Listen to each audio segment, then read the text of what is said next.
Good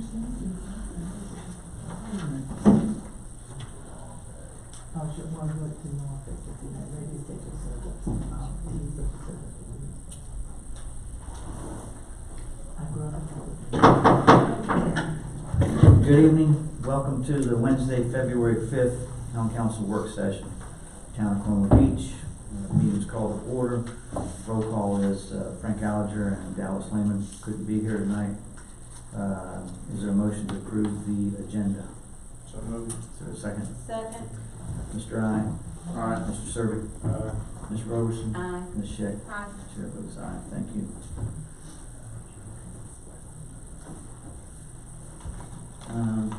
Presentations. Do we have any presentations at this time from any council members or staff or administration? No. We'll move right on to item 6, which is discussion of change of business license reporting due date and tax due date. Let's see. Robin, do you want to start with the business license form, or you want to pass it on to? I guess, Jim, did you help put together the information that's Yes. in our folder? Yes. I'll just introduce sort of how this discussion came about for the audience and for the record. Every year as a business owner, I have personal experience and I know other businesses have experienced a lot of frustration with getting a business license that requires proof of gross receipts before indeed their taxes are due, and so they're asked to give a tax form as proof, but they haven't finished their taxes yet and their taxes aren't even due for another 2 months. And then most businesses give an extension. I mean, that's really quite typical. So it just didn't seem to sort of jive with the real world and how that works. And also the schedule and other aspects of the business licensing, the fact that it wasn't online, you couldn't pay it online. There's other ways to make it easier and more business friendly, which is, I think, really where we're trying to go. And so it had been brought up, the feasibility of trying to make the timing more appropriate. Also, the form that you fill out and how to pay and what you pay more appropriate, because the other part was there are businesses, lots of businesses in town that are very small, and their gross receipts are not very much, and their business license for all that paperwork is like $3. And it was just not even worth that. And so in the effort to enforce business licenses, because that is difficult as well, we needed to make the whole thing just a more pleasant experience and also just make sense. So this is really just an open discussion, I think, at this point about what can we do and what's the best way to go about trying to improve this process the best we can. Now, this is the first time I've seen the document that we're talk about tonight, and this is a good first step, I think, from my quick read of it, about figuring out what the parameters are to help improve this. Also, I'd like to say that probably what we can do is maybe go around and see what, we'll get the legal side of it, and we'll get the administrative side of it, how these, the change to these provisions would affect your offices and cash flow to the town as well. So we'll start over here, sure. Well, council will still have a chance to talk. Yeah. Well, no, we're excited that council came to us with this, because we do believe that this is something that we have the chance and ability to approve and improve upon. This is very preliminary, but Lisa's going to be able to talk through some of the things that we've been able to find in the short time, and that might help shed some light on the topic and also allow council to give us additional guidance in how they would like to see us move forward. The one thing that I don't want to take away from Lisa's presentation that I'm excited about is being able to lash it up to where there's also, while it's so great for the business owner for it to happen at a different time of year, I think it's going to be beneficial to staff too. And I think if we can find a tiered approach to this process that takes away that $3 with all the labor costs involved, there's some secondary labor savings that we would save as an organization. So I look forward to that as well. But I'd like for Lisa to go ahead and just share with what you're able to come up with so far. Okay, as for the timing, we haven't fully gotten an answer on whether we can change it. Okay. Just looking at the code, as I put in my presentation, it actually states due dates March 1st, no later than May 1st. So we're still looking into whether we can change the due dates. However, when I was looking at gross receipts, and I don't know why anybody in the treasurer's office, financial office was asking for a Schedule C or any other tax documentation. That is not what we need to require. Gross receipts have nothing to do with what you get on your tax return. Gross receipts are your sales. So whatever your sales were, if you keep handwritten records, if you use QuickBooks, you should be able to run a report. There's really no reason why, I don't know why they were or why they're asking for a tax return. So that's another issue that we can probably eliminate this year. There's other ways to prove your gross receipts. You know, a lot of people use software programs nowadays. Going to the tier system is, I think, a good approach, and I think we can make it happen. One of the things we found that we can actually, there are two ways to do business license. You can do a fee and a tax, or a tax, or one or the other. So we were looking at getting a threshold for some of these low income, businesses where we could do it as a flat fee up to a certain dollar amount. And it's based on our population, and we are authorized to be able to charge a $30 license fee, not a tax. Then you could go up a tier and you can actually charge taxes based on assessments. You can also do a tiered system as long as your tax is not more than what the minimum would be if you use the assessments. So we should be able to put some numbers together to get those thresholds, or we can just stay with the tax fee for those smaller businesses and assessments for the larger. But we'll need to look at last year's numbers and kind of put them in a tier, whichever direction you want to go. We'd be happy to do that research and make sure our revenue is still what it needs to be. The other addition to that is, I think it's time for us, and we've reached out to our financial software company. The trick to paying online payments, while it seems, when I go to a website or if I buy something on Amazon, it seems pretty automatic, but when dealing with a municipality, what we have to do is have those payments the way they would typically come in, be able to enter our financial software in a certain method. So we reached out this week to our software folks and said, hey, what is it going to take to do the business license process, and how can we have it to where you go to our website and you can pay online? And they said that's interesting. They haven't had to do that because they're new to Virginia, but more importantly, the larger municipalities deal with the default tax. We're a town, we deal with the business license tax. So they saw value in making that program and that module available. The development would take some time. The good news is because they see value in it, they would not charge us if we were willing to say it's going to take us 18 months to make this transition to our website, but it's a path forward. So that should help the consumer out quite a bit too.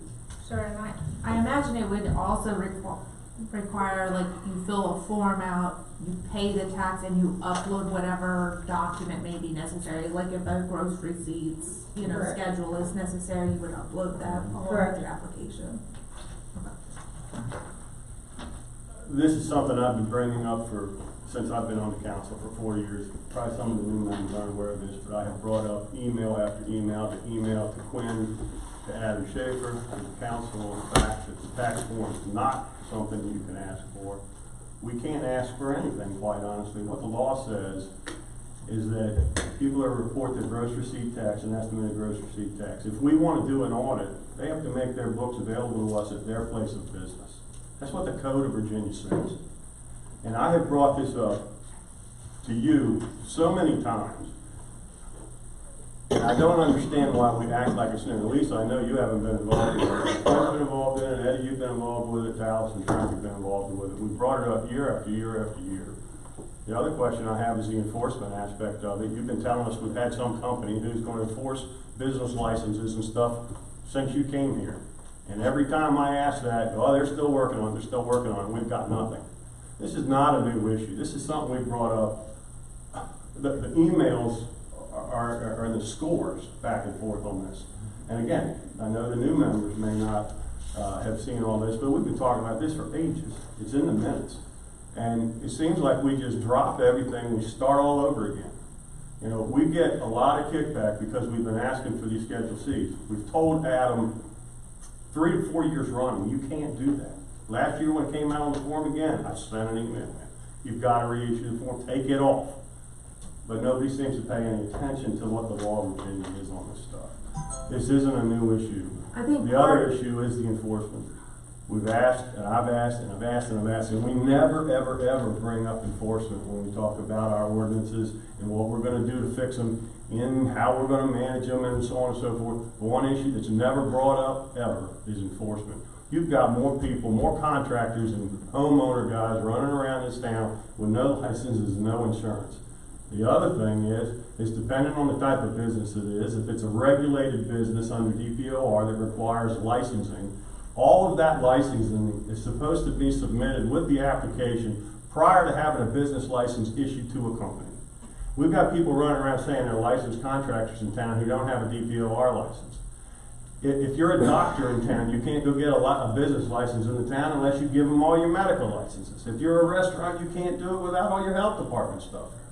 And yet nobody has ever checked any of this stuff. We have no process, no procedure for any department to talk to the other departments to make sure that everything that is required under DPOR, the licensing, whether it's real estate, whether it's health, whether it's restaurants, all those different licensing boards are in DPOR. All that is required to be submitted at the time you request the license and updated. You're right, we've had discussed pieces of this as well, and everything you said has been discussed at some point in time. And we do nothing about it. I know, but I think there's two differences here. One, two different items that you're discussing. One is the collection of delinquent business tax, or the collection of business tax itself. Mm-hmm. And so, there was talk about having a company, an outside company that would collect delinquent taxes, not only business taxes, but property taxes, and all taxes, whatever liens we have. And what happened? And I presume that the people who actually have come in and got business license, that has not been a big issue, obviously, that they're not paying, because they must be paying, or that would be a bigger issue. They're just not providing all the info. Okay, but the ones who are here working that don't have a business license, that's a totally different subject than what we're talking about right now. I understand what you're saying, and I but agree. we're talking about issuing, Yeah, we're talking about following up, so it is all, in my opinion, I can see what you're saying, but it is all in the same ball of wax. The other thing is once you do submit them, you don't get them, the town's not issuing them. I know at least 2 businesses that never got the business license last year, they filled the form out, turned it in, never got any forms back. You know, I don't know how many others that may have happened with, but it is all one thing, and I don't know why we're jumping on something that's been brought up. This Class C, the Schedule C thing's been brought up numerous times. the reason we're jumping on. And just so I can finish, it would have made sense to me if we'd have had the entire code section in here instead of cherry picking certain pieces of it. You know, that's something before I even got on council, I used to bring up to Val Folds and the prior attorney all the time, that if we're gonna talk about an issue, that all the code for that issue should be attached to the issue we're speaking about, so that, you know, we're not trying to pull it up on computers. Andre Gerard would always try to pull it up on a computer and stuff. We should be looking at what the requirements are, and the requirements are that we can't ask for anything in writing. People can, you know, submit something. I always submitted just a spreadsheet, you know, of gross receipts. And I would mark up which ones went to King George, which ones went to Westmont, which ones went to other counties, and then which ones were Palm Beach. And you know, we can do that, but the only way that we can, by law, and you correct me if I'm wrong, Jim, the only thing we can do under the code is if we don't agree with somebody's taxes, we have the right to put them on notice, ask them to see their books, and they have to provide their records at their place of business for us to review. That's the extent of what we can do and what we can ask for. I wanna hear from Jim. What question would you like me to answer? Mr. Serby is correct. We cannot ask for the tax forms. And in fact, in the jurisdictions I've represented previously, you fill the application and you give the amount Right. in your application. If you don't provide any supporting documentation, it is your amount. Will you tell Adam Schaefer that? Sure. Please. And then if there is an enforcement problem, then you can subpoena the person to come into the treasurer's office, I believe, the code reads, with their documents to support that. Usually the enforcement, it's hard to say to somebody, I know you did more than $50,000 worth of work last year, to bring your documents in. Most of the time, the enforcement I've seen is that people don't pay. They just don't pay. And then you bring them in and you assess a penalty against them and the penalty that's owed. I don't know how the habit came about in asking for schedules. We can't do it, we shouldn't do it. It's simply, the application should be sufficient to get business license. Well, I think we can fix that immediately. And then the other part of it is if we go to a tiered type of system where you start with $10 fee, then there's not as much pressure to prove the income. You know what I mean? Like if you're a $10,000 or less business, you're practically a hobby. I mean, you're obviously not sustaining yourself on $6,000 And of course, the a year. requirement too is that they post the business, when they get a business, they post it. So it's rather easy for somebody to go around once. I know that in Dinwiddie, the director of planning used to go out to lunch and he'd always look for the business license and didn't have one, he'd tell them to come in and get one. Well, that was another thing that I think Quinn had mentioned, going to a card, and I would be opposed to that because I do think it's important to literally hang it on the wall. Because people come in, I go into other businesses and I kind of look for it because I want, if I'm paying the tax, I kind of want to make sure the people I'm doing business with have done that. Well, we have a lot of mobile businesses that don't have an office either, and, Oh, that's you know, there's gotta be a way they should have a copy of it in their wallet or what have you. I mean, maybe fold it up, both. Put it in your glove box, whatever, but I agree with you, if you have an office, that's supposed to be posted, but, you know, we've got other businesses that, you know, they need to have it with them, but, again, if we're not gonna do the enforcement, what's the sense? And we've enforced. The other issue I think that council was interested in is some kind of a later pay date. Yeah, that's how this subject got started. I don't disagree with the quote there about no later than March the 1st, but that's for the application. Mm-hmm. So the application has to be filed before March the 1st. Council can set pay dates. You can say your application has to be in by March the 1st, your payment will be due by July the 1st, got it. something like that. And the applicant, you know, again, this is not based on taxes, it's based on your gross revenues from, and it's based on your gross revenues from the prior year.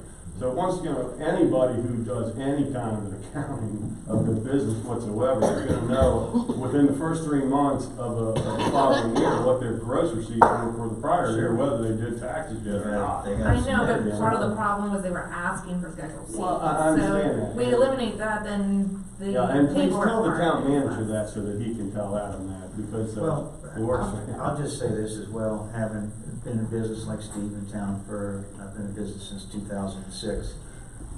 There's been several iterations of how they did this, because I was shocked the one day I went up there with my little spreadsheet and was told by Tina at the time that she needed to see more than that. And my wife, who is a corporate accountant, was like, why? It's not required by law. This is what you need. Well, to be the good citizen and business owner and to play well in Colonial Beach, I went, we did what we were asked to do. And then I think a year or so later, we were back to where we were originally. And then at another point in time, Adam was asking for some kind of tax thing again. So, And I don't know why there were so many changes or why, right. you know, It was how one it got person to sued the asking for a town Schedule C. because they couldn't get a permit because their business license wasn't listed and their business license wasn't issued because the Adam was requiring Schedule C, and it went all the way to court. You know, it's people not being supervised, people not knowing laws of Virginia. This is nothing new. This has been going on for at least 4 years. Okay, I wanna stay positive, cause the point is we're trying to fix it. I understand that, Yeah. but, you know, changing the date doesn't do anything. At this point, I think if it was a tax form, like I said, I think we know what the grass receipts are. The issue, again, there's a lot more than just, you know, how it's done. We've gotta make sure the application's complete, and that we're getting it right. We're issuing people licenses based on the proper paperwork. I think there's some merit to, and I don't think you have the numbers yet, but I think there's some merit to, if a company, produces gross receipts of 10,000 or less, 25,000 or less, whatever the thresholds are, I think there's merit to, having a fixed Onto a number, flat a fee. flat I've fee already on had that. already. Obviously, the McDonald's in town, the Food Line, they're gonna be much higher gross sales, and they're not gonna pay $30 for a business license. But I think for the smaller businesses, and I don't know how you develop the thresholds, but you can look at the numbers and see what would support. I think you said we take in like around $140,000. Correct. So, I mean, I think the intent would be not to lose money, but the larger intent, I think, is to reduce staff time, reduce waste of paper and time that we do, and that takes me to the next thing that we've had kind of a brief discussion about, which is also part of that, and that is to go, we had mentioned it in the work session, going to a single payment property tax for the town's property tax, instead of being taxed twice a year, because I think there's merit, again, in not having to go through the process twice a year, Correct. and making it on the opposite end of what the county does, or it all in the same. And I just hate to see it in December, because it just really crushes people who have families that are trying to take care of Christmas and things like that. You wanna go from twice a year to 1 year, once a year? Yeah, to 1 year, once a year. I've never seen it done. It's difficult Okay. to do that, because usually what happens, you've been kind of paid, in the fiscal year, you've gotten 2 payments. And so now you're gonna go back to a fiscal year where you get 1 payment. That's gonna reduce your revenue for that first year. Yeah, your cash flow. Right. It's gonna be hard cash flow. Right, so the questions I have is, But you can change the time. yeah, what is the amount of mortgage payments from mortgage companies versus people who actually have to come up and hand deliver the payment? Okay, I think that's big. If you're looking at 10% that walk in to pay and 90% are handled by the banks, then that is just switch of the, a hit of the switch for them to change those dates for them, okay? One of the things we didn't do well for a very long time was we projected what the numbers were gonna be, and we built our fiscal year around those numbers, and then either the first part or the second part didn't come true. So at least if we do it in the early part, we'll know exactly what we have on hand, at least the larger majority of it, which I believe is gonna be mortgage company payment to the town versus individual. And I think that's got some merit to it as well, but these are all things I think that Lisa said she would hash out for us.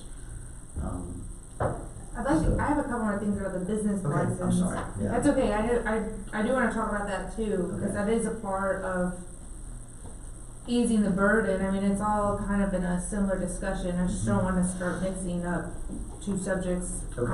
Okay. But one of the other ways of making this, like reducing the staff time and making this process more business friendly is, even if we can't make payments online, just that the form that you fill out is something you can find online and print out and come in. And I think we need to literally like retype it. Yes, I agree with you. Okay, so I wanted to make sure we didn't just scan in the old PDF that has been there forever. Literally retype the form and with a nice font, not a fancy font, a legible, clear, Standard form. good font, you know, like Arial, right? And like 12, not like so tiny you can't read it. And, you know, I mean, I know that sounds, but these little things, the fact the form is printable from their computer in case they lose it, because I know you sent it out in the mail. But like, oh man, I don't know where that thing is anymore. I filed it somewhere. I can go and I can reprint it. And the other part is that one of the other things that is confusing to businesses when they come in and get their license is that the very first year they're in business, they're expected to estimate what they're supposed to do. They got no clue. They immediately come into town and think, this makes no sense. And so it's hard when you come in with that kind of like response to like what you're supposed to do. And I think all small business people are intelligent. I mean, it takes a level to just leap over off that cliff, right? So you come in, you're like, I'm pretty smart, and then I get this form, and this just doesn't make any sense. So I would like to have a first year in business flat fee, if that's possible. Like, and maybe it's a reprieve. Maybe it's, you know, because we want people to succeed. We want our businesses to succeed, and that first year is the hardest. And the paperwork is hard, and you're still getting used to what you're doing, and you're not sure you did it right, and you don't know what you're going to do for the year. And I don't know that if by giving them a little bit of a hand, a little bit of a, like, ease into it. You can't, and Jim, you shook your head too, you can't do that, and reason being is because your first year, first of all, anybody who opens a business, if they don't have a business plan, even on a scrap of a piece of paper to guesstimate what they're thinking they're gonna do the first year, they shouldn't be in business to start with.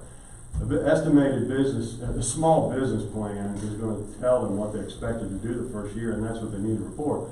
If we do a flat fee, or a flat amount, then we can't go back and audit a business. And that, the whole code is based on an estimated gross tax from your previous year to the following year. It's always gotta be estimated so that you have the right to follow through with the enforcement. And it's written based on going back and looking at estimated versus actuals. But when there isn't a previous year to go back I and look understand at, that, but if Jim, you can explain it better. isn't I mean, everybody just do it. gonna put $10,000 and pay $30? They might, and then it comes into an enforcement issue.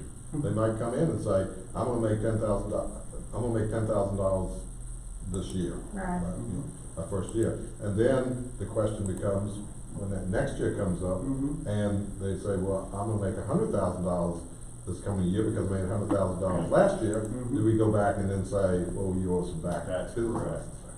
Yep. But that's what it's okay. for. Okay. But when they go to get their second year license, they're gonna have to show you proof of what they made the year before. If Well, they we don't have to ask show you for it. proof. If we ask for it. If we ask. Right. So maybe that's how it works. Maybe the first year you're given this, but you have got to present your gross receipts that second year. That's that's why it's written that way. That's why it's set up that way. Right. You're always But guessing again, on the prior. let's make sure we understand each other. A lot of the business license applications is based on trust, based on, Okay. you know, we're not the city of Richmond or the city of Alexandria. We don't have the staff to go back and audit everybody because we think they made $15,000 last year instead of $10,000. So we're gonna have to take what they give us unless you want. Right.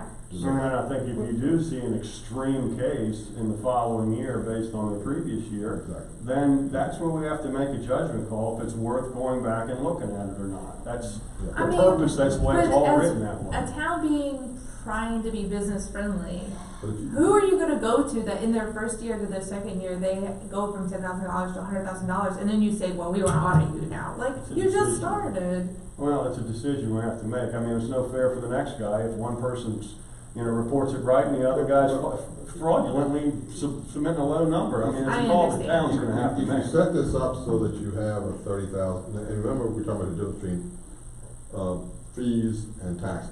If you set this up as if you have a $30 fee for, $10,000 or less, and somebody comes in, they don't know what they're gonna make, they're gonna pay $30. Right. Well, it's like we did with the vendor program. That's the same thing. We set up a flat fee. So wait, and there's no way to give first year businesses a reprieve? No, not by law. Okay. I'll look, but. It was just a thought, I guess, it's just because you come in and you don't know what you're gonna do, and, There are some strange state codes out there about economic development that may be stuck somewhere, but I don't think. well, I don't wanna go too far down that rabbit hole then, it's fine. One of the questions I have is, Lisa, you can probably at least have some idea, who is most likely not to,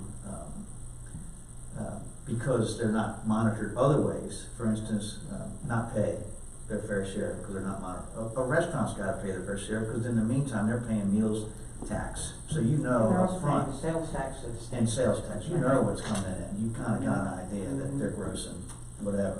So are we talking about mostly contractors, are we talking, Contractor would be a big one, yeah. okay. And of course, you know, like it's been brought up, there are businesses out there who never even come to get a license. Yeah, that's my bigger point. I don't really wanna try to go back and audit every business that has got a license. I think the bigger point is that they are coming and getting licensed, we have their information on file, we can check if they're D4 certified or have their certifications. The important part is they're sort of dotting their i's and crossing their t's. My intent in this is not to go after people to get more money. No, it's just to get That's everybody not my properly intent. licensed, and to get proper, you know, Yeah. to try to get a true assessment of a fee, but we can't go back and monitor error. I It just wanna be seemed more ridiculous that friendly to people were- to come and do it. And it just seemed, it's such a waste of taxpayer money to somebody write a check for $1.36. It is, Again, and it's not the worth same our staff argument we time had- either. Same argument we had on the vendor tax and so forth, Yeah. the vendor fee.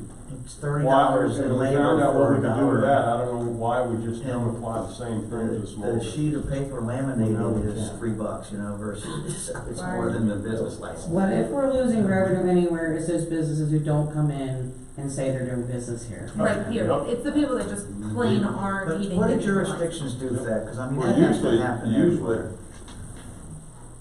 Usually it's done through the building department, but of course our building license is national, It's it's more than just a building. So usually when a contractor comes in and gets a building permit, he's asked, do you have a license? They have to come in and get a zoning permit, and with the new software system, if they're in there, they're pretty much, it's almost kind of like locked in. If they're in the system, we're having the business license, then we're able to process the zoning Okay. permit. Oh, If they're okay. not in there, Building. it's very difficult to Right, get. I know to from navigate I around have that. firsthand experience on that, and it's Yeah. very difficult to get that entered in. It's a good way to catch anybody for If that. you wanna know how I was policed before, and I asked our prior town clerk how I was policed before, and she used to just ride around the beach and write names down. And she would, you know, whenever she was out doing her walk or whatever, and that's what I don't understand. I've talked about trying to enhance our enforcement person's role by giving her, you know, have her jot down names. If there's not a name on a van or a license number on a van, you stop and ask. And you just jot the name down. You don't have to confront, you come in and you look them up. If a house painting company is, business licensed in King George, and they come into Colonial Beach, Gotta have they're one. still required to have a Yes. Colonial Beach business license. Yeah, but it's a complicated, and Steve knows this. I've got It's them a multiple counties. it's a complicated way of doing things, so to get credit for what you do. Well, that's why, you know, that's why you've gotta set up your job, cost by job. I mean, not, you know, what jobs you did in Columbia Beach, what jobs you did in King Exactly. George. Now, the only difference is Westmoreland County. Westmoreland County allows Columbia Beach to reciprocal into Westmoreland, not vice versa, but Right. into Westmoreland. But you have to have, King George, you have to have a separate license, even if you're licensed in every other county in Virginia. And these subcontractors that come into town, one of the big ones, we've been talking about these guys cutting trees down illegally and not paying for it. Well, the other thing is the business licenses on the tree companies. If you go and look through our list of licensed contractors in town, or licensed businesses in town, a lot of them are businesses that are not in Colonial Beach, but they get their license every single year like clockwork. And yet we don't, they do it just out of trust. but we don't enforce anything and we don't go out and pursue it. I mean, it's something that we've been talking about as a revenue issue we've been losing for a long time. Again, I'm not bringing this up as a pursuit of revenue. That's not my Okay, well then intent. let's just drop it then. No. It's not a pursuit of revenue. The customer experience, the citizen experience, and the checks and balances of having people that are indeed licensed by the entities that they need to be, that to me is the benefit of the health and welfare of our citizens. That is where my focus is. It's also kind of a law. It should be. It is a law. So, but I just want to see the process be more business friendly, be easier to access. If the timing, if you want the licensure to be due by March 1, but the payment due by July or June, you know, I don't know, I'm hesitant to do this big gap between the time in which you apply and the time in which you pay, because that seems like a way to get ourselves into a place where we're searching down people and trying to get them to pay. Well, you know, So, I believe in plagiarizing people who do things right. What King George County does is very similar to what Westmoreland County does on personal property tax. They send it out a month ahead of time and ask you to report, and then you send in your check the following month. Just like you do on equipment stuff. You go through and you do an equipment list of all your stuff, and then you send it in after the fact. I mean, so, you know, we don't need to reinvent the wheel. There's people out there doing this stuff all the time, our neighbors, and King George County's got a super simple system and it works. so send out the application, and then a month later, you send them the pay bill. your fee, I don't hate that. yeah. I mean, It's the same simple. when you get free cottages. Right. You have to list your beds and. Yeah, I mean, it's the same, Contents. literally the same thing as they do Same for thing. personal For property or Westmoreland equipment County. property. Yeah, exactly. Yeah. So, I mean, I guess so this all started with the timing aspect of when this hits. Now, I guess the question I have is, you mentioned June, I know that's not, you just mentioned it.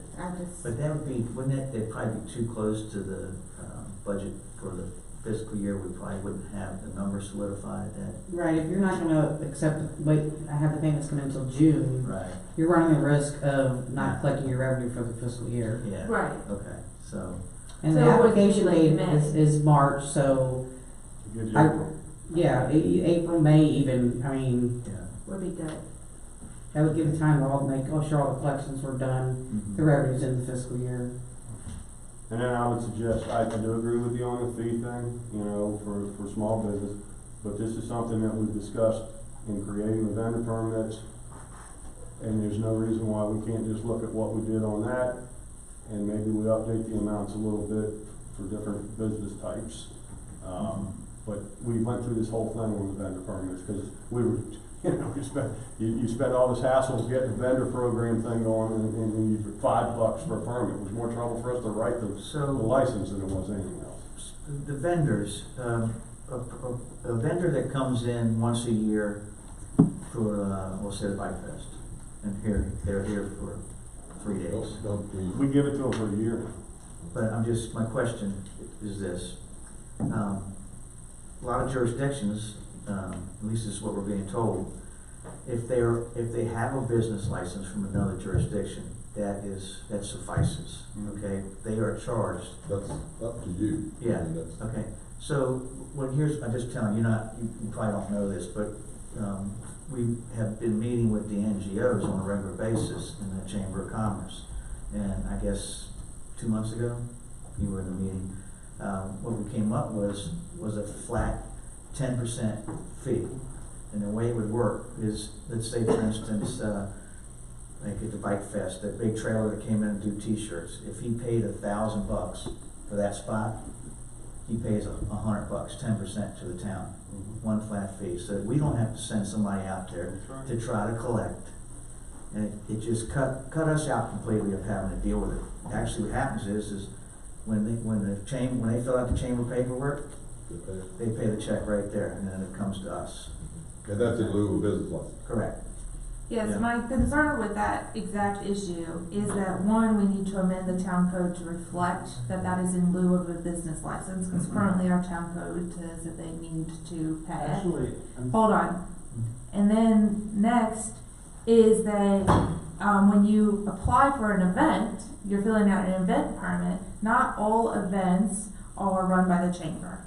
There are many events that apply for event permit that don't charge vendor fees to people that come in and sell things. Like if the brewery has a food truck at it, they apply for an event permit in order to sponsor the food truck to come, but they don't have a vendor fee for the food truck. So who do we collect a business license or fee from for that vendor? Well, you would have to adopt a vendor program, and the vendors would have to get a vendor permit from you, or you could let the NGO manage it for you. But if the NGO is not going to manage it and collect a vendor permit for you, you collect it for them. Yeah, if I can just clarify, the way I understood it was that the 10% would not be in lieu of a business license. We would tell them that They would, on their application, they would say whether or not they have a business license. There's a box there for them to check. Yeah, but the chamber would say you still need a business license, but the chamber wouldn't try to enforce that. Right. We would just there would be an admin fee. It would be called an admin fee of 10%, which would go to the town. But it would not really be in lieu of a business license. It would just It's Just an seems admin like fee. a second fee then. Yeah. Seems like they, by That was code, fine. still need to get a business license, So and now they're also being charged an The admin. reality is they're not. And the reality is, we Yeah. were sending people to Town Hill to collect tax on their sales. And they're telling us that they made $33 in 4 days in sales.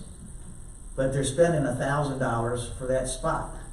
That just doesn't make good horse business sense. And so we were trying to figure out what's the easiest way for staff, the chamber, which is the larger, you're right, not everybody goes to the chamber, that's for sure.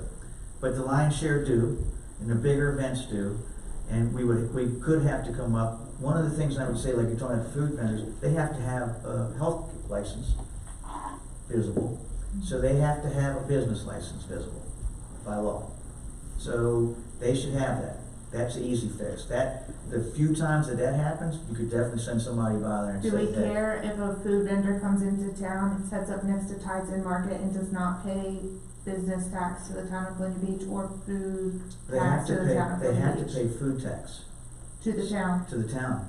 They have to pay the state sales tax. okay. So whatever they're showing as sales tax, there's a part of that has to be food, meals tax. But they're not turning in our Well, meals that's form. exactly right. That's That's, supposed to be, is the whole issue. See, You have to update the town code then if you're going The- to enforce the it that jury- way. Quite honestly, you don't, because it's all in the code of Virginia. Every bit of what we're talking about is in the code.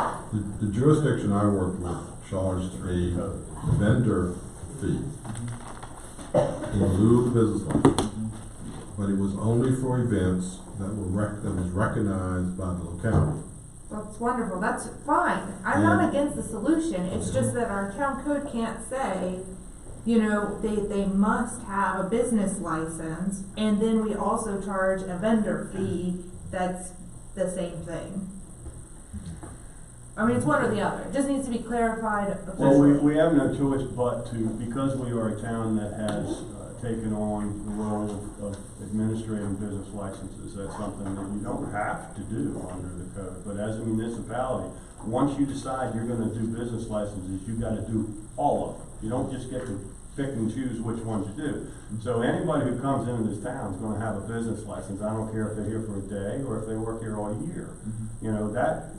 We have no choice, and it's the code of Virginia, it's not our ordinances. Yeah, but we can set up within the license requirement a section for vendors that is this percentage. We cannot do it any differently than what the code of Virginia requires.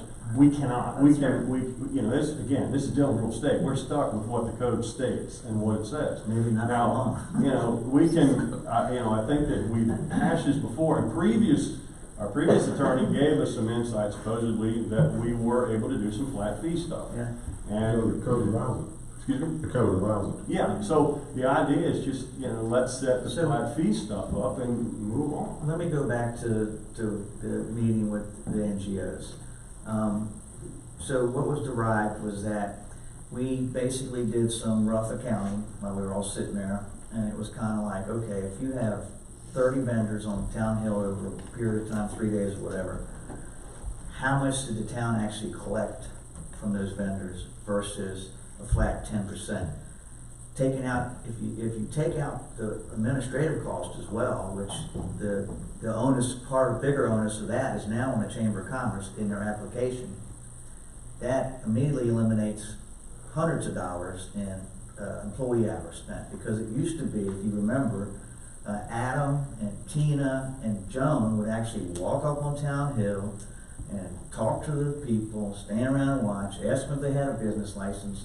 They would, I think somebody said 11 cents somebody collected one time for it. It's just, If you're laying there for we got one day, $60 in $500 is. yeah, yeah, so, that's what we were thinking in terms of that, and I can see for sure, as the town grows, which I fully expect it will, and these kind of events grow and we get more vendors in town, that we'll probably have to look at some different solutions to it, but I think for at least the larger part of what the Chamber of Commerce does, which is really, I think, the lion's share of most of all that kind of stuff, I think that flat 10% fee will help us tremendously, and I think we'll actually realize more money. I'm not from it. against the fee. The Okay. fee sounds like an Okay. easy solution. The- It needs to be in our town code correctly so that we are enforcing it correctly. Robert, I agree with you, and we've had this conversation every year, we talk So- about it before Light If- Fest. Now, if- one other thing though is that we are not allowed to have the NGOs collect their taxes for us. Make sure you realize that. Right, it's a flat fee, it's not a tax, it's a fee. But, I mean, It's a fee. business licenses have still gotta be paid to the town, and their sales tax revenues gotta be paid So- to the town. so You if can't you- skip that for a fee on NGOs. Sounds like we just added a fee to every vendor. That's what it sounds like to me, because they still are required to pay the taxes under the Okay. law of Virginia. Well, I think Agreed. I think the purpose of this discussion tonight is for council to give guidance to me and to staff about bringing you back alternatives. Okay. So instead of debating about, I think we ought to get input from council as to what to do, and then we'll bring you back as to what you can do. So can I say this real quick, just real quick? If you have a vendor that comes in town 4 times a year, okay, and you charge them once for a business license, you are not gonna capture the amount of money that you will capture if they come in and they are renting a space for a show and you're paying 10%. It's not I gonna happen. fully understand Not gonna happen. Now, let me you're go- let going me to go to collect more part- money this way. Let me I go, get that. well, it's just easier for staff and I everybody get else. Let me that. go to part B. If you're driving down 10th Street tomorrow and there's a moon bounce out there, do you stop and ask them where their business license is? If they had to get an event permit for the moon bounce, it should be Yeah, moon part bounce of is a the event business. permit. Somebody has a business that bought the moon bounce. Very few people. Uh, And the point I'm making The rental fees. is we're not gonna capture it all. It's impossible, okay? Well, we charge everybody to have a But yard sale. You try, right, we try to get, I think, the people who can actually afford it, they understand the game, I don't wanna call it a game, but they understand the business end of it. They know that when they leave Colonial Beach and they go to, to Plato, Maryland to set up for another festival or something, they understand that they're gonna have to pay a fee. And again, I'm torn because I've talked to vendors who say they're not required to have a business license in every jurisdiction, or they're not asked to have a business license in every jurisdiction that they go to set up for a weekend. That they usually pay a fee for the space. I think we're talking to the wrong people, we need to talk to some other jurisdictions, not the actual business. And that actually may come under, it's a business license, but it may come under the provision about the business license fee. In other words, they're paying a fee, it's a business license fee, they're not calling that a vendor fee, but they're treating it under, this paragraph about a flat fee.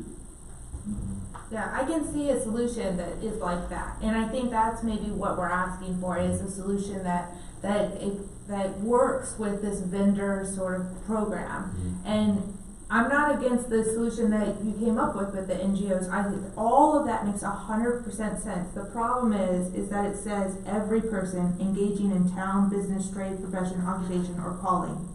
Every person. And then it says, even if there is no definite place of business, but operates amusement machines or is engaged in a peddler or itinerant merchant. Period. Yep. That's what it says. So in other words. So you added 10% administrative fee in an event application, and they still applies. Mhm. So if we're not going to enforce this, and we're back to Steve's issue about enforcement, and we've never enforced it, we don't enforce it right, and all that. We're trying to make it all smooth. We're trying to make the application process simple and easy and not difficult the way it's been. And we're trying to make it fair for other businesses. And we're trying to make it fair for other businesses. If Can't we just talk to some other jurisdictions? I mean, even Montrose, itty bitty Montrose has little fairs where they deal with this every year. And, you know, King George has a fair. Everybody deals with this, and we always try to reinvent the wheel. Why don't we talk to somebody? There's gotta be a simple solution. We just gotta ask somebody else. And we can't ask the vendor, we gotta ask a jurisdiction. the council's gonna do something, I mean, this year's already started, we've already been doing this Yeah. now for a while. This is not going, I mean, if you're gonna do it, it should be for next year, not for this year, because this year has already started. and we- I have acquaintances in Hillsville. Hillsville has the largest flea market in Virginia, twice a year. I will find out from them what they do.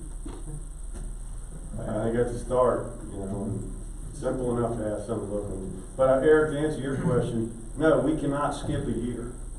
No, you know, by law, we either do it or we don't do it. And even if we get behind this year, we can't skip a year because we're requiring it of other businesses and other vendors in town. So we can't just say, oh, well, we're gonna let these people that are on chamber things skip a year, and everybody else in town has still gotta pay their taxes and get their licenses. here's You another- can't do that. Logistical problem. The logistical problem with this is that we required all these vendors to get business licenses last year, and we're about to send out a reminder to all of the businesses that registered with us last year, all of them. I don't know if they're a vendor or not a vendor, to say thank you, and we'd like to see your business license again. So, but you're So what are we gonna say, don't fill it out? No. They're, in the application, they're still told to get a business license. Yeah. Okay, so this is an additional It fee. is, it's 10% because a lot of them aren't getting their business licenses. Well, it was told to me, you just said it was in lieu of a business license. No, it's, No, it's I not. kinda- That word just on the- happened. I Hang kinda on. understood that a little bit too. Yep, on the application, they check a box, there's a box there, do you have a business license? Okay, it's up to them to check the box, but the problem is, not everybody's checking the box. So in lieu of having to try to enforce that by sending people out there, which is what it takes to do it, for collecting $2, a flat 10% fee more than covered what we had been collecting in the past overall period. But you're again repeating that if they don't check the box, but they pay the 10% fee, we're not going to enforce that they get a business license. If they don't check the box, then when it comes to Maggie's gonna see that they hadn't checked the box, she's gonna contact Susan, who's gonna call them and say, you have to go up and get a business license. Oh, okay, okay. That was the intent. You were in the meeting. Yeah, You were in the I meeting. think actually Okay. the organization's putting the event organizer was supposed to catch it and then send them our way if they checked the box that they didn't have a business. But the greater point is it should be identified Right. in the new way, I think. Yeah. That is not what was told to me, It's, but that's fine, I agree. Well, if you met with Susan, she was not in the meeting, so just so you know, she Oh. was not. She was not there that day. Right. But, so, yes, Well, and the idea that, I'm sorry to interrupt, but the idea that was actually so that the town would not need to chase after these nickels and dimes. right, correct. You know, people would still be told that they needed to get a business license, but the chamber wouldn't be responsible for enforcing it, and the town could choose or not choose to try to enforce it, but the fact is that they wouldn't be chasing after nickels and dimes. Mhm. That there'd be a 10% admin fee, and then it would be up to the businesses to self-police. And what happens when the brewery invites a food truck and fills it out in an event application? I don't know, that's Right. not, that's Well, not. That's a It good should be a law question. regulated item, they have So- to have a license. On the It's gotta be event, checked. it's the same Health event department. Who checks that? application, it's the same Health event department comes application around, that they're checks it. using. It's the same one, right? It's the same, so they have to check the box that they either have a business license or That's they not don't. on the application. Oh. What, I think what you're saying, Eric, is that the chamber has an internal form that has all that stuff on it. Our event application doesn't say list all your vendors and check these boxes. Our application I doesn't think say it is that. the chamber's form. I mean, I'm not the person who is responsible for that, but I believe that it is a chamber form that says these are gonna be your fees, and by the way, there's this new 10% fee. That could be. And also, don't forget you need to get a business license. That could Okay, be, because So- I never really thought much about, the Szechuan guy down here, who certainly hope has a business license, moving his truck over here to the brewery for a weekend. I never thought about that, you're exactly right, that I never thought of. So, that we're gonna have to expend hours or time, staff hours, to collect a little bit of money. but it shouldn't Or we be can ours, it have- should be a form, you can email to him, he can drop off his flat fee check. And he's good for the year.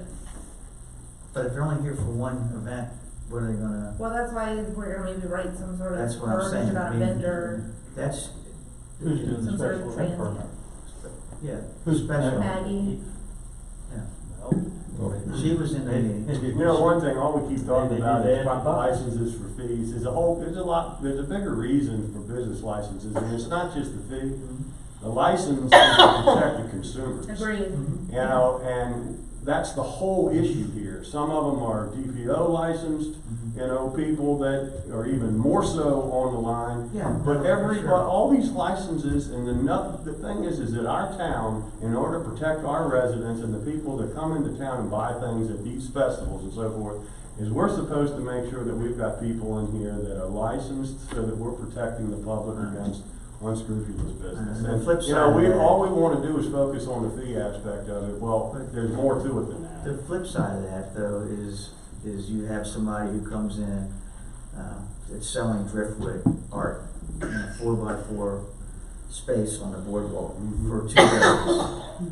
And they make $35, $50 in 2 days, and you're gonna try to collect that, or try to get them to fill out a business license form. I mean, unfortunately, we're not yet a mecca for all that. We do have a couple big weekends, but Well, the art thing, the art show is a big one of that. You It got a is. bunch of itty bitty vendors. itty bitty vendors. So we try to do this to where we would collect more than we have, to cut back our expenses in staff hours and administrative time, make it easier for everybody. But you're right, I don't think we're gonna ever find the perfect solution to this, because you're gonna find people who don't intentionally try to abscond. They just don't know, they run out of time, they pack up their station wagon and they move from one event to the next, and they don't have the wherewithal. And some people, quite frankly, they're living day to day, they don't have the technology needs and understanding to get some of this stuff done. You keep talking about online, some people don't even have computers that do this stuff. Some of these folks are just basically destitute and are just trying to make pennies. It's, or it's a little part-time gig or whatever, it's just a hobby kind of thing. The fees though are so nominal that I think the problem has been, it's, because my personal stance is I'm not in favor of the 10% administrative process, because I think they should just have to go get a business license, and that is then the fee. I don't want them to pay twice. And then the problem is that getting a business license was a pain, because Adam was requiring Schedule Cs, and Adam was requiring things that he shouldn't be asking for, and we were asking for gross receipts from But whatever people they- up there copying the Whatever handwritten receipts. whatever process is Yeah, determined just make it an here easy has form. to be well-known, Right. well-known and We have really our people black that and know white. what they're Just doing, make it or an the facts easy are for form. everybody else. This If the is what's form happening. was easy, and you just say, fill it out and give it back to us with a $10 check, then the vendors wouldn't have a problem with it, and there wouldn't be any kind of other issue. Jim mentioned Woodville, King George has, at their high school, they have like once a month, something, where they have lots of little vendors in the gym there. We gotta know somebody at King George well enough where we can call and ask them how they handle these little shows, these home shows and these art and craft shows and things that they have at their high school at once a month, every week, a weekend a month. Let's ask somebody who's doing it. We're trying to invent something that we all aren't hands-on, and we don't do it ourselves. Let's ask something. Another part of the reasoning that was derived from the meeting with the NGOs was that the Chamber of Commerce has little problems at all, none essentially, of collecting their space the cost for the space. So the people don't mind paying the cost for the space. So the cost of the space with an additional 10% administrative fee was kind of felt like people would recognize that more as an administrative fee than having to get a business license and feeling like they have to go jump through all these hoops to get this business license for a 1 day or 2 day event. So it That was sounds all. like it's in lieu of the business license. That was the original discussion, whether it be in lieu of, and I think it does add a little, it's not as optimal if the vendor has to pay the fee to get the business license. Yeah, I agree. Yeah, So- that was the whole thing. So who's The flat gonna, fee, why can't that flat fee come out as the business Agreed. license and issue it? Totally agree. Right, just make the flat You gotta- fee you the gotta- business And the rest is license. admin. yeah, Period. period. You gotta have a percentage or something. Well, you know, if the percentage is let's say $30 is your minimum. Right. At that point, why couldn't you pay that $30 That was out of the mentioned. administrative But he fee, said, whatever that is? he's gonna tell you why, because that's gonna negate half of the vendors. They're not Some of the gonna pay that. vendors, it'll knock out a bunch of the vendors who are selling, knitted, polyester. Yeah. Those, I mean, Can we just ask somebody who's doing it? Let's not speculating and guessing. Let's ask No, somebody we're who's not doing it and been speculating. doing it for years. This is what We're we good. found out when talking to the vendors who Can't are- talk to the vendors, gotta talk to the Well, municipality. fine. Vendors are gonna tell you what they want. Calm down. We're beating this to death, we've been talking about it for years. I'll get you a copy of the ordinances from Hillsville, King George, and any other localities that I think are applicable. And let's see if we can get You a can look at contact it yourself. of who administrates at King George. I know all the county attorneys in Virginia, so.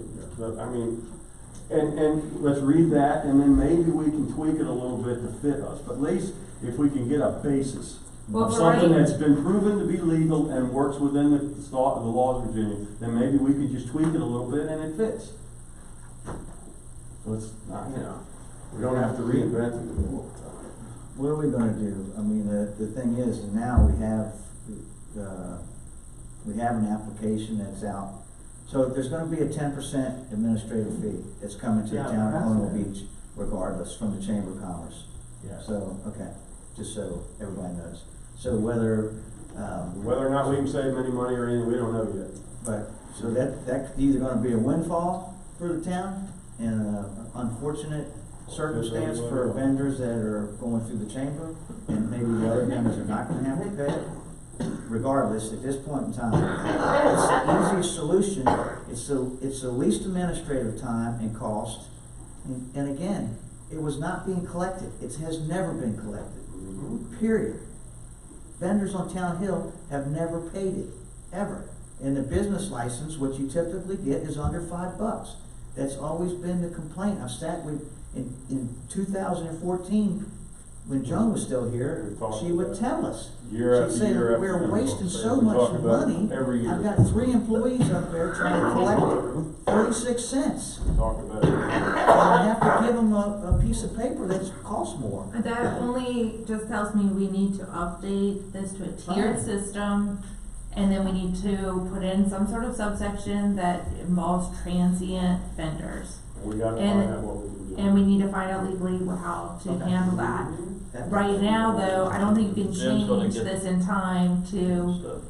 right, you Yeah. can't change it, which is fine. I didn't even really bring this up to get into the vendor No, discussion. I know you did. It was I know. just because I wanna, But it was- if It all the ties form together. gets easier and it gets online, then that's step one. Just one positive step in the right direction. But Brian, I agree with you, in the big picture of things, we have got to become more business friendly, and put on a better face to the people coming in town doing business. I think, okay, so I'm gonna say this, I think we've made major strides becoming more business friendly. I know that the planning and zoning office has become much more addressable, and I hear that all the time from people out who've been working in town for a long time.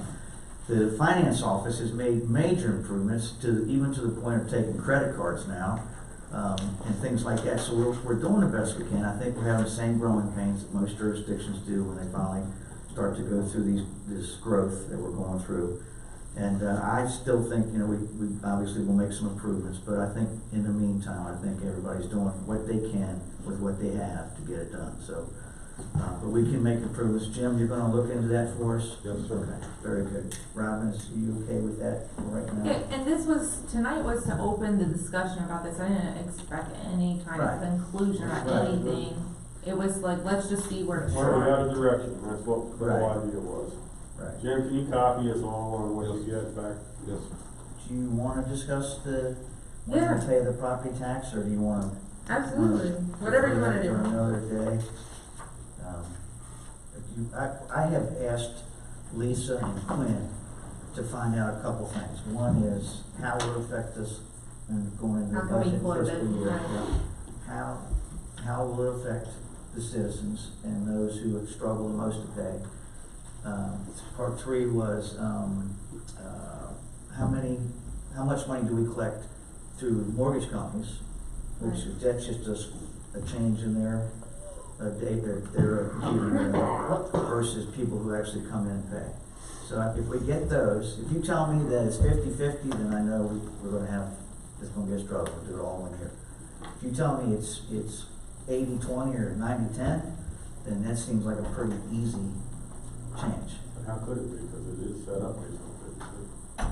No, I mean, He means how many 50% mortgage. paid by mortgage companies are, yeah. And I'm not sure, Mayor, that it's gonna be that easy an answer for the mortgage companies, because I'm sure they factor in the cost of money. Mhm. Yeah. And if, Well, I look at it, here's how I look at it. When we have a change in the rates, then they have to change their stuff as well. Mhm. So it would be a change then, that's be like that. And we may have to do an overlap of some sort, and that's what we'll know. Can we afford to do it? Are we able to do Right. it?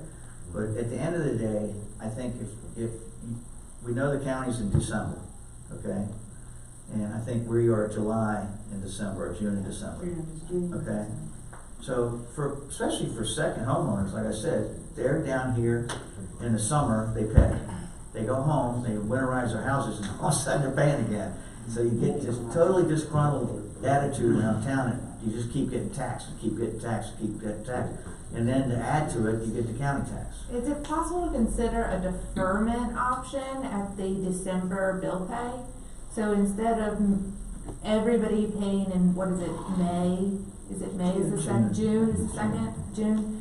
Instead of everybody going to a June full payment, would it be possible to go ahead and say you can continue to pay the first half in December and then the second half in June? I don't know. Very briefly, Gladys, and I'll try to touch on this summer. What we do think is going to play a role, and I brought Adam into the conversation too, is typically we get the assessments in October.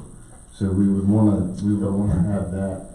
We would want to have it around that time, because you don't want to have to do a payment and the assessments change, and then I'm sending the supplemental bill. Yeah. So we know that the assessment in October will play a role, but I don't know what to tell council yet, what that role will be, but it's going to be a Well, then factor. maybe all of it goes to December.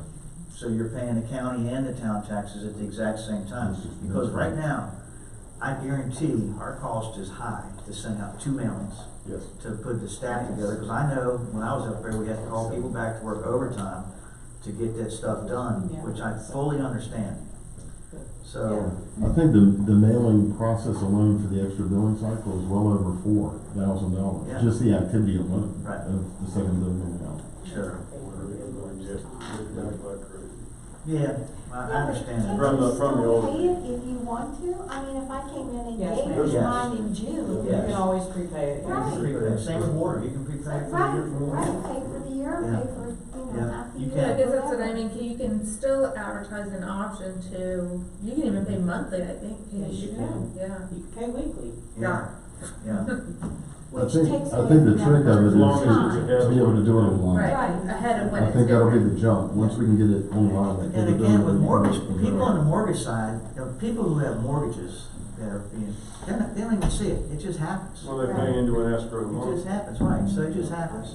It's only and we'll know more when we figure out that amount of people who it actually will affect, who will either have to come up once a year, twice a year, or depending on how they wanna do it, weekly, monthly, quarterly.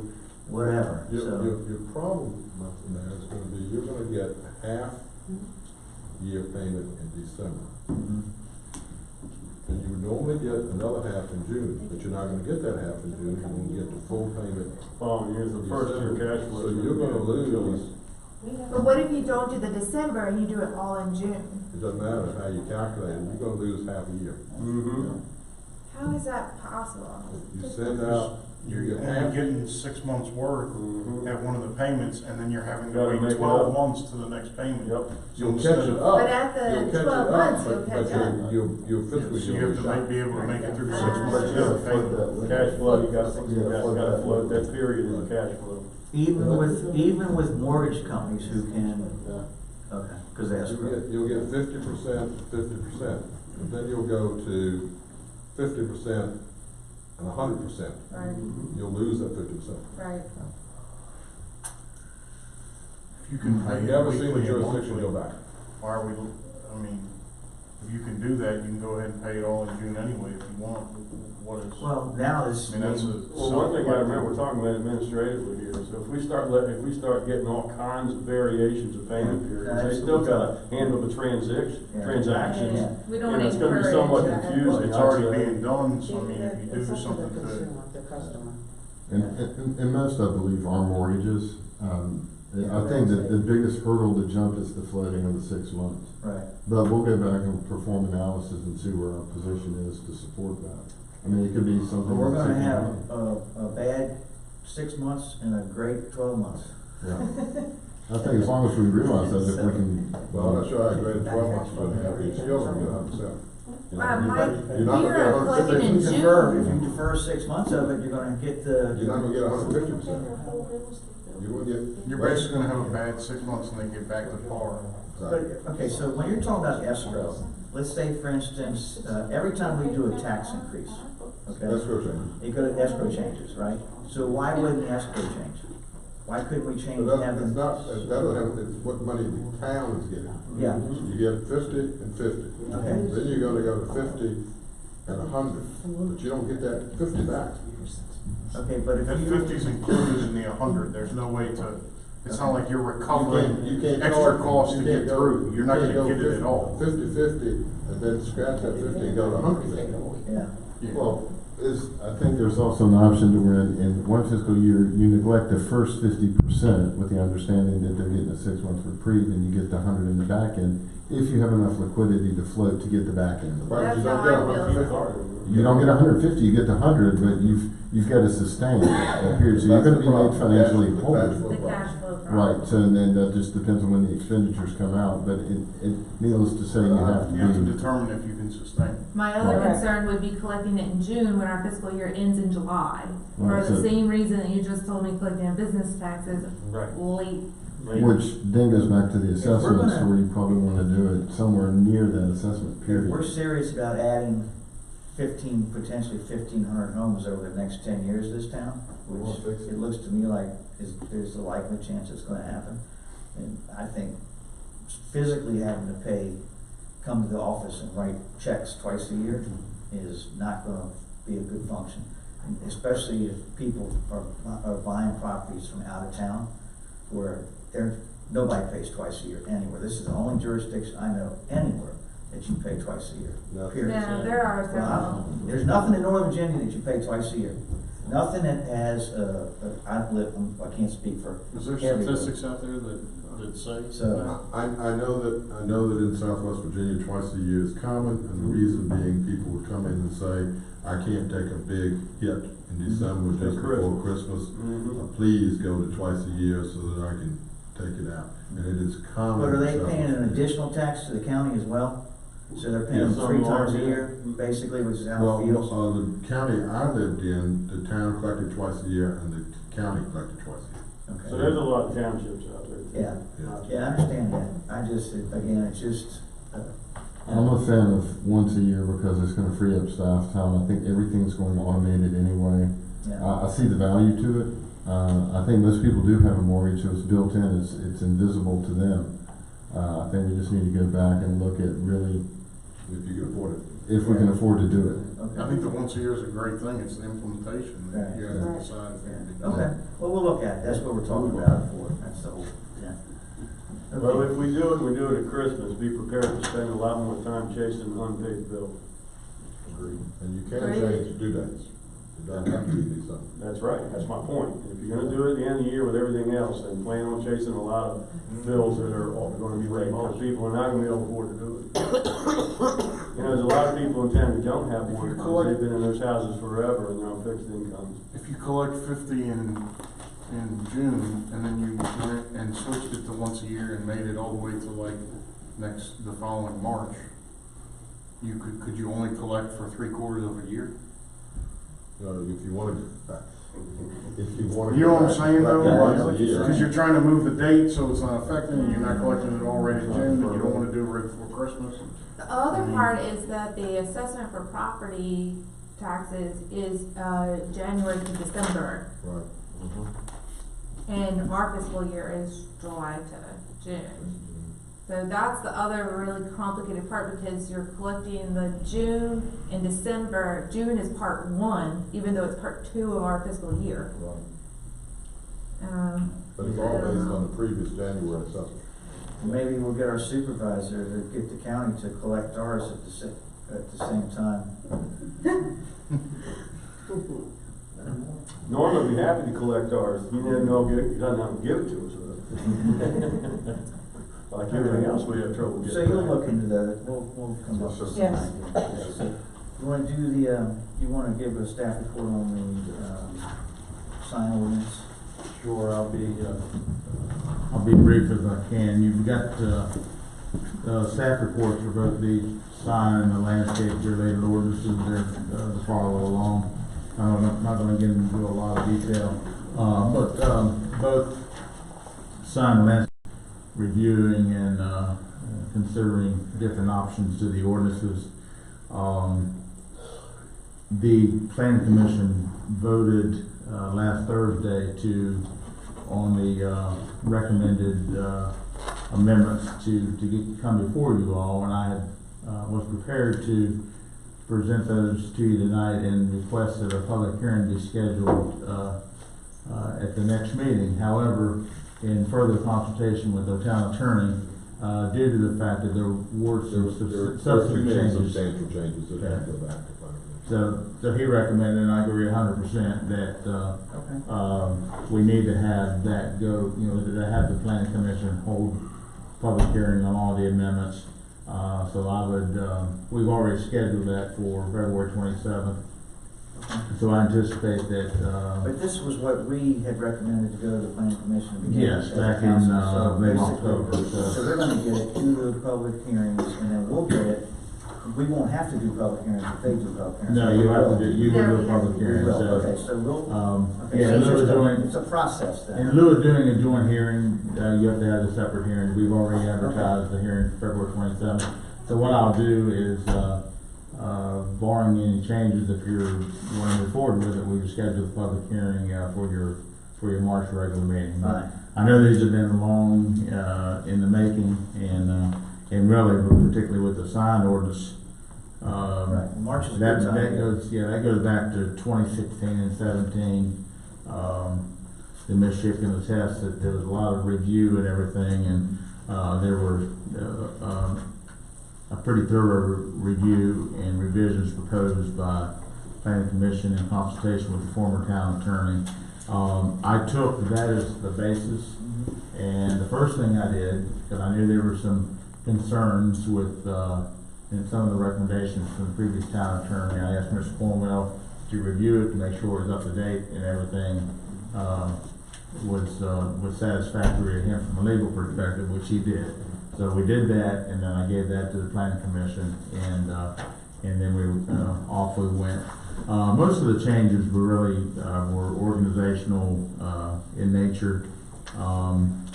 There were some, changes to, yard signs and murals, and some of those restrictions. The biggest thing I want to bring your attention to on the second page, has to do with eliminating the cap on the size of signs. This was really brought to our attention by a request by the Riverboat to be able to add a new monument sign on Washington. And there's a cap of 75 square feet. It's, wall signs are, well, really, and signs in aggregate are limited to 1 linear foot, or 1 square foot, for every linear foot of the building, length, or building frontage.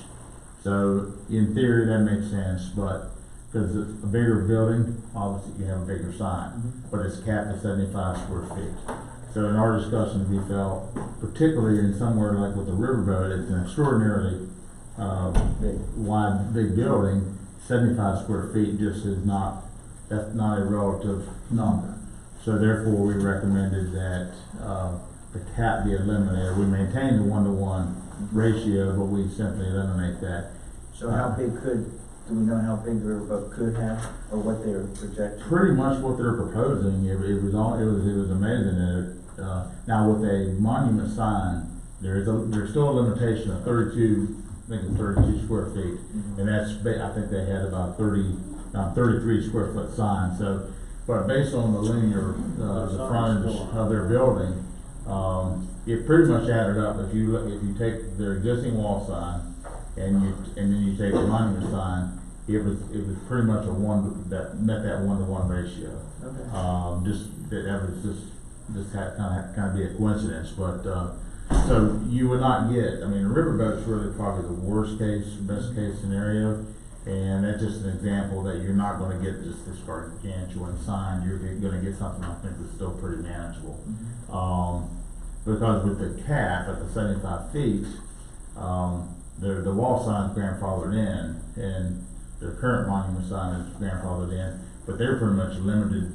If they were to change things out just to that wall sign, they couldn't have a monument sign. And they want to change that out to a newer sign with an LED scrolling board. It'd be much nicer, I think, and much more modern looking than the So that wouldn't match up for either of the shopping centers at all either, though.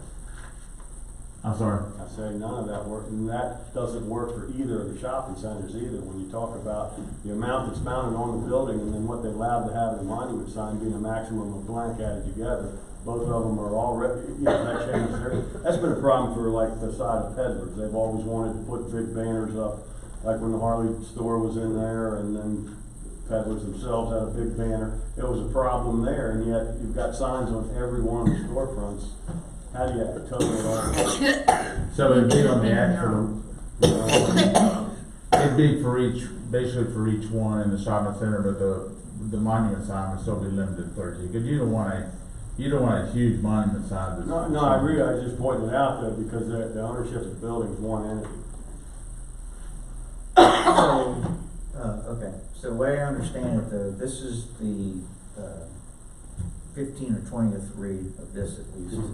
And this is the staff recommended and the planning commission recommended. And so can we put this into a resolution to be voted upon? Because of that substantive change with the cap So the elimination. planning commission needs to have a public hearing, and then it comes to us for a public hearing, and a vote at that point in time, correct? So I would anticipate, I think you normally do the public hearing at the regular meetings.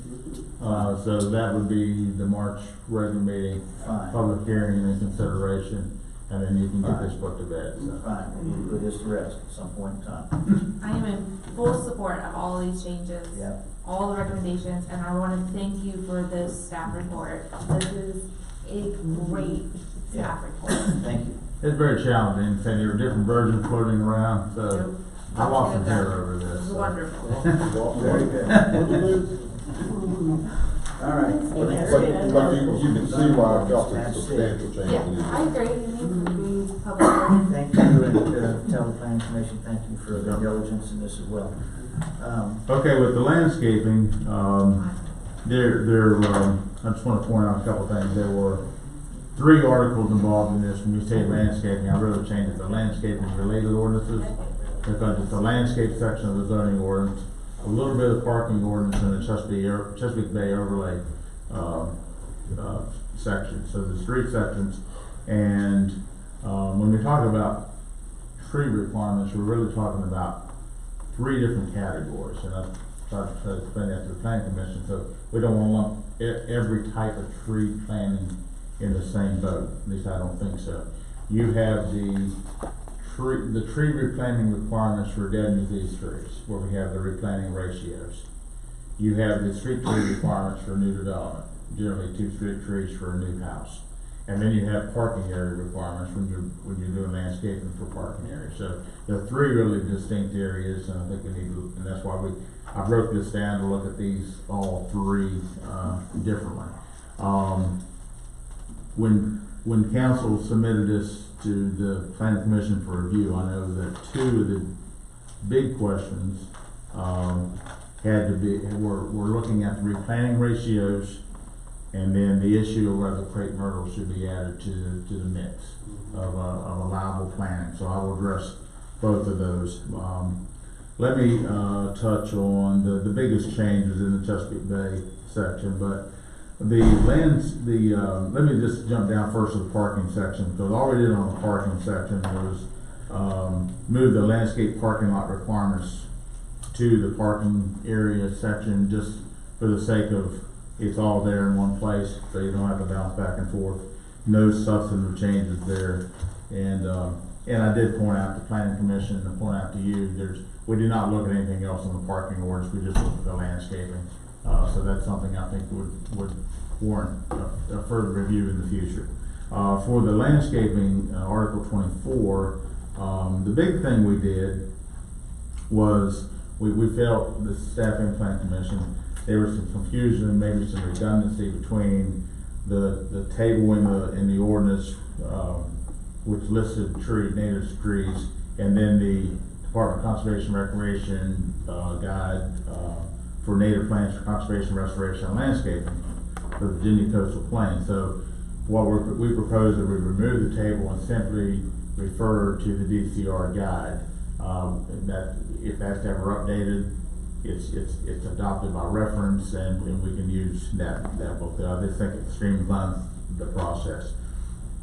In terms of street tree plantings, we encourage but not mandate that all required street frontage trees and parking area landscaping be listed in the native plants guide, but not required. So what that means is we certainly encourage native plants for street trees and for parking areas, but anything could be planted there as long as you meet the other requirements. That would allow for planting of crepe myrtles. There's a lot of discussion on that because they're not native plants, but certainly for street trees, particularly under utility lines, they're a good fit there. So they give some flexibility for allowing crepe myrtles, amongst other things that can be considered. So that's pretty much those are the highlights of the landscaping ordinance. Then if you turn for Article 22, the State Preservation Area Overlay. First thing, we added some language really trying to strengthen and clarify the construction footprint. That's not necessarily to do with tree planting, but tree preservation. So, we're trying to make a real push to support the protection of trees in the development process as best we can. And there's been different interpretations. I think developers have taken some liberties on what construction footprint means, and to some it means clearing the entire lot. We feel it's just what is the bare minimum necessary to build your house and driveways and so forth. So there's some language added to that for the construction footprint. We recommended removing the table in the ordinance and only use the DCR native plants guide for replacement of dead and diseased trees. One of the biggest ones is, and let me point out that, so by doing that, only referencing the DCR guide, that would limit the replacement of dead and diseased trees with only the native species that are in the DCR guide. So in this case, they would not allow for crepe myrtle, so it would just allow for the native species. So that addresses that question there. And then the replanting ratio is a lot of discussion, a lot of back and forth on the pros and cons of maintaining versus reducing that number due to a lot of factors, tree mortality and the continued development pressures and so forth. The Planning Commission, with its staff's recommendation, is recommending that the tree replanting ratio be maintained 2-to-1 and 3-to-1 in the RPA. I will say though, there is existing language in the ordinance that does give the zoning administrator flexibility when the lot's small or by planning is going to cause damage to the principal structure and so forth. It's something that I don't like to use broadly, but I've used it in a couple cases since I've been here where it just makes sense, and so we can reduce. In one particular case, there would have been 6 trees that had to be replanted. They wouldn't fit.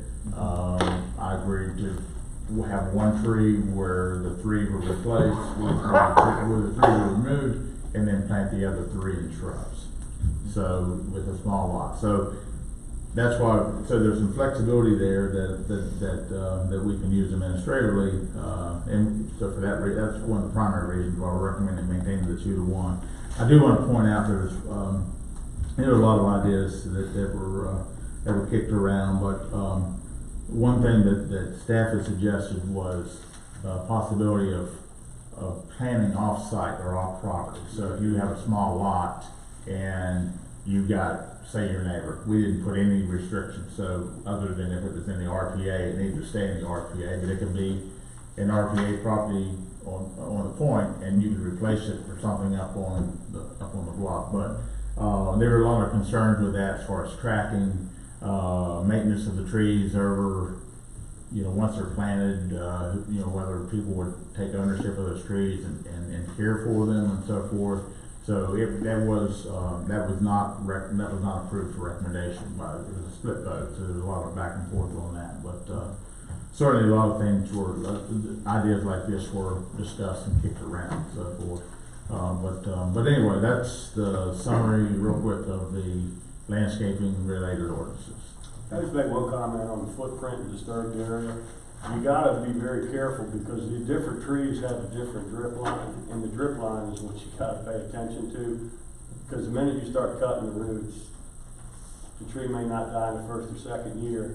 But if you make somebody keep a 20-inch tree in their backyard, and because it's not in the footprint of the house or the driveway or anything, but you disturb the roots, it's going to die in 5 years, and then they're going to have the hassle of trying to take it out after the house is built.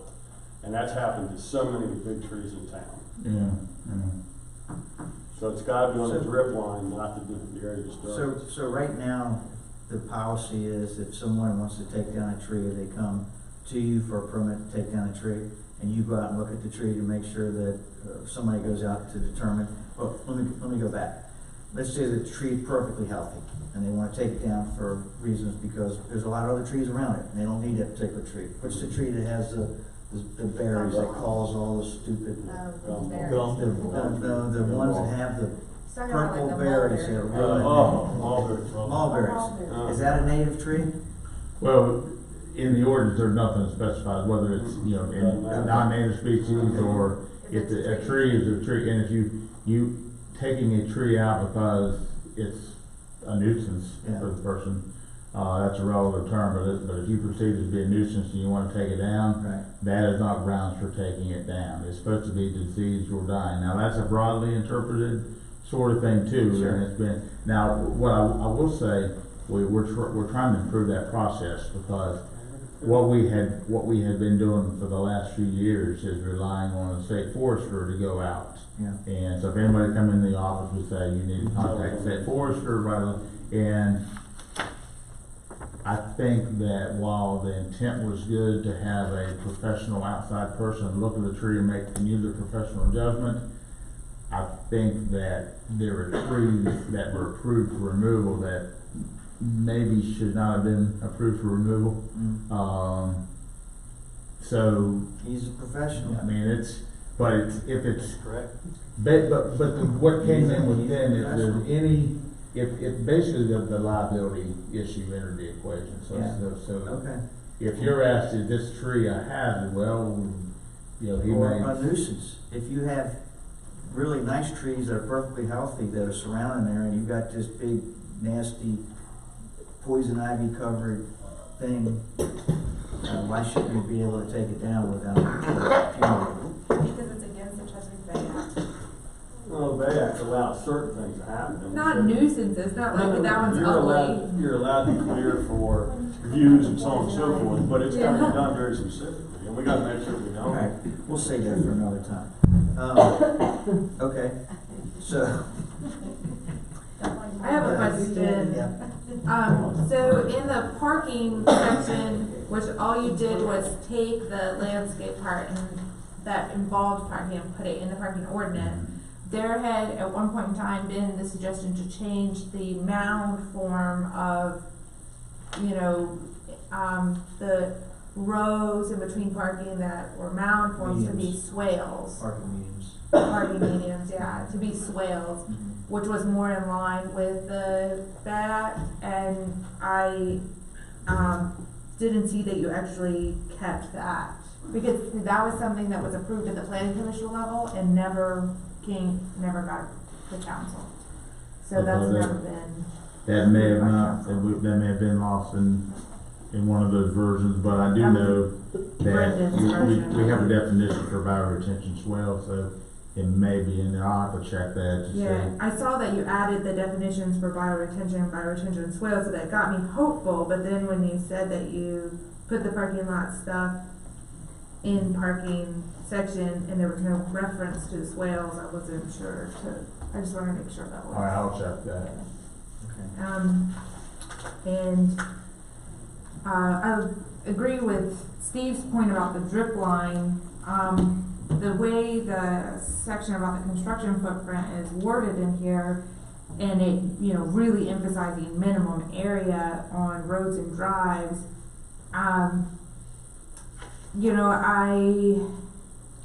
there still need to get equipment onto the lot. I mean, I know, I don't want anybody to clear the whole thing, but I guess I just don't know if this is still clear.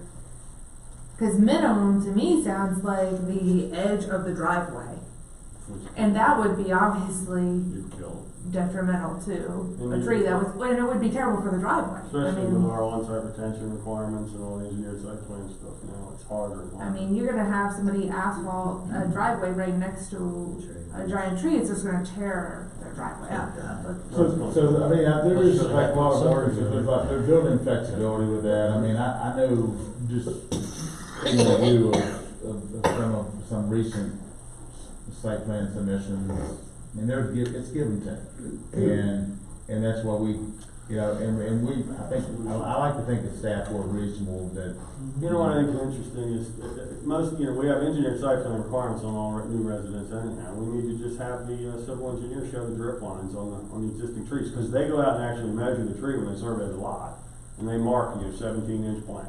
Well, we ought to get them to show the drip line and have them make the recommendation what has to come out based on the drip lines. Because they do measure the trees and mark them on the site plans. They It's an engineer well, point. they are now. I don't They think weren't yeah, they before. have not been doing that for a while, but they should. But I agree, if we require that they Just put have the marked trees drip on the lines. site plan, then that, And because what it is that they don't have to actually measure the foliage, they'll go and look up, if it's an oak tree and 17 inches, they'll go and look up the drip line requirements for a 17-inch oak tree and then mark it on the drawing. that's true. Okay. And so you said also on the replanting ratio that you have some administrative, flexibility, on that so that's okay, cause I do wanna make sure you can substitute bushes for trees. I'm sorry? But the substitution of bushes for trees and. Yeah, it says, the type and number to eliminate or reduce. Okay, I can't see a case where you would eliminate, but sure, certainly reduce, and basically the way I look at it, there are shrubs that are listed in the DCR guide, that and you that's what we can, would. Yeah, because they allow, if it's an issue, they allow shrubs for trees. Yep. okay, Brian? Now, I will point out, and I tinkered with recommending we broaden the language on this. it says that you have the discretion in the event that planting a tree will cause further damage to the principal structure. It doesn't reference damage to the driveway or, you know, there's some other things. I think it's probably been interpreted a little broadly than that specific language, but, you know, that's why I toured whether or not that's something that should be amended. And I decided just to leave that alone, but it's something that can be looked at. I mean, I think the intent is, I mean, at least the practice is if it's a small lot and everything's crowded in, it kind of goes without saying that you're probably going to affect. Yeah, well, they're 5,000 where square you're foot gonna lots, affect, so yeah, you're gonna built affect. on, they're awful small. Yeah, well, the other thing you guys That's gonna know happen. is fill. You put 4 inches of fill on top of the existing tree, you kill it. So there's also the grading plans that go along with it. And, you know, we have grading requirements associated with the building code. So there's a lot that, because of our small lots, there's a lot that really affects the fact that you don't end up leaving too much. Yeah, so on the construction footprint, I mean, there has been a lot of give and take. I mean, I say, and I I think appreciate it's some of the necessary. developers. And there's been issues as far as like getting equipment on the site or the driveway and we've literally it's like, okay, well, if you're going to do this, you can save this tree. You know, one instance there was a matter, if you move your steps from one side to the other, you can keep this big tree here. And they went along with that, but then there was another tree where they needed to have access to get to the other side of the house, and we approved the removal of that. So it's a give and take. Any reference to proximity to the right of way in there? I To don't public right of way? think- Yeah, I don't think there's anything in there for that. So, I mean, if it's We in have a- some issues with you know, depending upon the tree and the type of tree decided upon, of course, the age makes a difference too, but significant impact upon sidewalks within the right of way with pre-existing sidewalks. And that's something to take into consideration, I would think, you know, is the proximity to the right of way. We certainly won't want the replant of trees to happen Exactly. in a proximity Yeah, of that's right that of way. now, we can't fix that now as it comes. Yeah. That is As they something come to basis. consider, that when you're asking them Well, to a lot of replant, people aren't allowed to then not plant to the right do of it. way, so that would be something that we go on our own, because they're not allowed to plant. But they're supposed to Well, show where I'm they're talking gonna about plant them, the root right? system. Yeah. And the development of the root Well, not system. only that, but if Yeah. they plant a huge oak, you have to have access to drainage or whatever else. You can't get a piece of equipment in there because of the huge limbs, or you have to chop the damn tree, pieces where it dies. That's something you guys should probably get to and discuss as, find some alternatives to that. I don't have any other questions. Move to. I think you get the drip line shown, it's gonna solve the majority of the problems. I think that does help clarify for the contractor. Okay. Tab D is Memorials Advisory, and this is the language that will be presented at the meeting on February 19th. I have a concern with Article 6. Which I way? think if it's a commission appointed by the town, I believe it would be subject to Freedom of Information Act. Okay, Meetings could not be held digitally. I couldn't hear you. Meetings could not be held digitally. Okay, gotcha. All right, so they need to meet, like, they need to have regular meetings and all that kind of stuff. Okay, so how do we get around that? I think we just, They just gotta have 24 hours in between each comment. I think they gotta have, just strike the language out of that, that says, meetings shall be held as determined by a majority or quorum of the members, meetings may be conducted in accordance with Robert's Rules of Order, period. Okay. Yeah, you can say, and is subject to free, the old, article said that, subject to the Freedom of Information Act. Okay. Yeah, so if you wanna put that same language in, that's fine, but I think it is implied, Does that fix it? yeah, Okay. that it's certainly subject to Freedom of Information Act. Shall be subject to Freedom of Information Act. All right. And who, Kathy, this is you, right? Yeah. Okay, so you will, Burkett and, myself and Mr. Kelly. Right. So if we were hoping that we could maybe, have some meetings and Sure, no, you should. digitally rather than. Oh, I got you, yeah, right, I understand that. Sorry. We'll figure it out, that's Yeah, okay. We wanna do it correctly, You have so to, you have to show up for public games and be, actually be there. we'll be there. We will. Okay, So it may not be, at the next meeting. Okay, that's fine. It just depends now on No our worries, schedule. we got the were people trying in to place, accommodate that's the main schedules. thing. Thank you. We got the people in place, that's fine. All right, with that, I have nothing for citizen input. So, oh, you do, sorry. No one signed that. Okay, then no one's gonna speak. So is there, a motion to close the meeting? Motion to adjourn? So moved. Is there a second? Second. All right, all in favor? Aye. Thank you. Thank you, ladies and gentlemen. All right.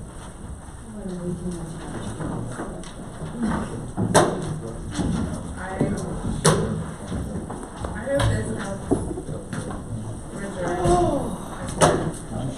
I think the sign ordinance is a definite. Yeah, I handed it to him. See you tomorrow. Shouldn't miss any. Now we know what it was. They didn't think it was about